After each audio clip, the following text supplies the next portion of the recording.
Assalamualaikum warahmatullahi wabarakatuh. Anak-anakku semua, alhamdulillah kita bisa bertemu lagi melalui pembahasan LKS tema The Lord of the Kingdom yang kalian kerjakan kemarin. Nah, di halaman pertama LKS kalian di situ ada soal setelah membaca teks Raja Purnawarman, Panji Segala Raja, tuliskan sikap kepahlawanan yang dimiliki oleh Raja Purnawarman.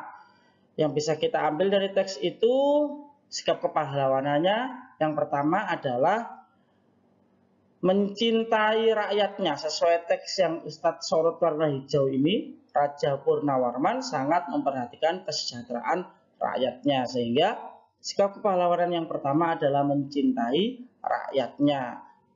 Aku kata-katanya nggak gitu, aku Raja Purnawarman memperhatikan kesejahteraan rakyatnya. Juga boleh kalau kalian mengisi seperti itu.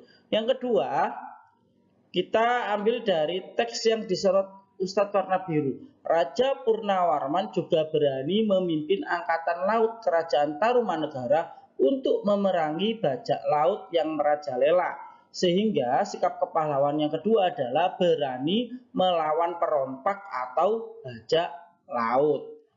Itu adalah sikap kepahlawanan yang dimiliki oleh Raja Purnawarman. Kita lanjut, halaman kedua disuruh menulis semua sifat-sifat bunyi. Nah, seperti pada Zoom hari Selasa kemarin, sifat bunyi itu ada 4. Yang pertama adalah bunyi dapat merambat melalui zat padat, cair, dan gas. Jadi bunyi itu harus membutuhkan perantara untuk merambat. Yang kedua, bunyi itu dapat dibiaskan. Yang ketiga, bunyi merupakan gelombang longitudinal. Dan yang keempat, bunyi itu dapat diserap dan dipantulkan. Kita lanjut. Yang di bawahnya, ini disuruh menghubungkan bentuk pecahan yang sesuai. Yang pertama kita lihat di sini 1/3/5 dan 2/5/8. Ini bentuk pecahan apa? Ini adalah bentuk pecahan campuran. Maka kita hubungkan titik ini dengan pecahan campuran. Ya, ada bilangan bulatnya, kemudian diikuti pecahan ini pecahan campuran. Selanjutnya yang kedua, 1/8. 1/8 itu merupakan pecahan biasa. Ya, seperti yang kita ketahui di awal, ini bentuk awal pecahan yang kita pahami. Selanjutnya yang ketiga, diskon 50%. Nah, kalau ada persen ini ya, itu menunjukkan bahwa itu adalah pecahan persen, maka kita hubungkan dengan pecahan persen. Selanjutnya ada download 11,1. Nah, ada komanya ini loh. Nah, ada koma ini. Itu adalah pecahan desimal. Maka kita hubungkan dengan pecahan desimal. Kita lanjut ke halaman ketiga. Ubahlah pecahan berikut ke bentuk pecahan campuran. Caranya seperti yang sudah kita pelajari kemarin, 11 dibagi 8 itu hasilnya adalah 1. Sisa berapa? Ya, 11 dibagi 8 itu kan hanya dapat 1, tapi ada sisanya. Sisa 3 ya. Karena 8 ke 11 itu ditambah 3. Sehingga 11/8 itu 1 ya. 1 yang hasilnya ini tadi ya, itu ditaruh di depan sebagai bilangan bulatnya ya. Sedangkan 3 ditaruh sebagai pembilangnya 3 ya. Kemudian di sini karena penyebutnya 8, di sini juga 8, sehingga 11/8 itu adalah 1/3/8. Kita lanjut yang kedua. 5 dibagi 2 itu dapat 2. Tapi ada sisanya, sisa 1. Ya, karena yang bisa dibagi 2 itu kan 4. 4 bagi 2 itu hasilnya 2. Maka kalau 5 dibagi 2 itu dapat 2 tapi sisa 1. Sehingga kalau kita tulis dalam pecahan campuran 5/2 itu Ini tadi 2 kita tulis sebagai bilangan bulatnya, 2 yang besar di sini. Kemudian 1 sebagai pembilangnya di sini, 1. Oke. Kemudian di sini karena ini penyebutnya 2, maka ini juga 2. Jadi 5/2 itu kalau kita tulis dalam pecahan campuran adalah 21/2 atau 2,5. Kita lanjut ke soal yang ketiga. 17/5 ditulis dalam pecahan campuran. 17/5, kalau 17 dibagi 5 itu dapat berapa? Dapat 3, 15 kan ya? Dapat sisanya berapa? Sisa 2. Ya, karena 15 ke 17 itu ditambah 2, maka sisa 2 ya. 17 bagi 5 itu dapat 3, tapi ada sisanya, sisa 2. Sehingga 17/5 adalah, kalau ditulis pecahan campuran, ini ditaruh mana?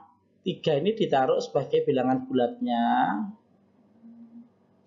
Ya.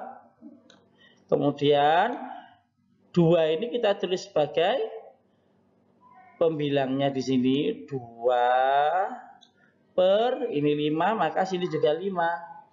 Nah, sehingga 17/5 itu sama dengan 32/5. Seperti ini cara melakukan konversi pecahan biasa ke bentuk pecahan campuran.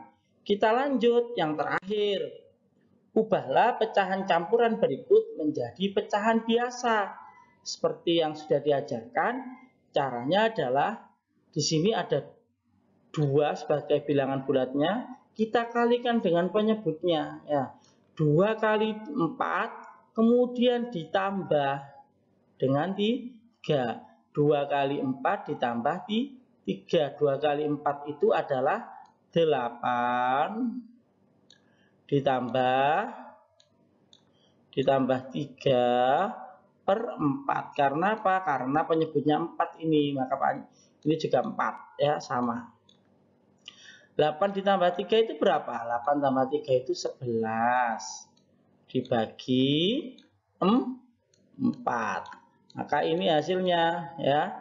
Jadi 23/4 itu kalau ditulis ke pecahan biasa adalah 11/4. Kita lanjut soal nomor 2. 3/2/5. Nah, kita kalikan dulu 3 kali 5. Kita tulis di sini 3 kali 5. 3 kali 5 itu berapa? 3 kali 5 itu 15. Kemudian ditambah 2 sini. Berarti 3 kali 5 itu 15. Ya, kemudian ditambah 2/5 karena di situ penyebutnya adalah 5. 15 tambah 2 itu adalah 17/5. Jadi 3/2/5 itu sama dengan 17/5. Jawabannya ini. Kita lanjut ke soal nomor 3. 4/7. Apa yang kita lakukan pertama kali? Ini kita kalikan dulu ya. 4 kali 7. Kita tulis di sini 4 kali 7. Kemudian ditambah 4 ya, ditambah 4 ini tulis di sini tambah 4. Ini penyebutnya 7, maka sini juga 7 ya. 4 kali 7 berapa? 4 kali 7 itu 28 us. Ditambah 4/7. 28 tambah 4 itu berapa ya? 28 tambah 4 itu 32. Nah, 32/7. Maka jawabannya adalah 4/7 itu sama dengan 32/7. Oke, mudah kan anak-anak? Nah, Sekarang waktunya Ustadz Muhi berpamitan. Thank you, semoga bermanfaat. Wassalamualaikum warahmatullahi wabarakatuh.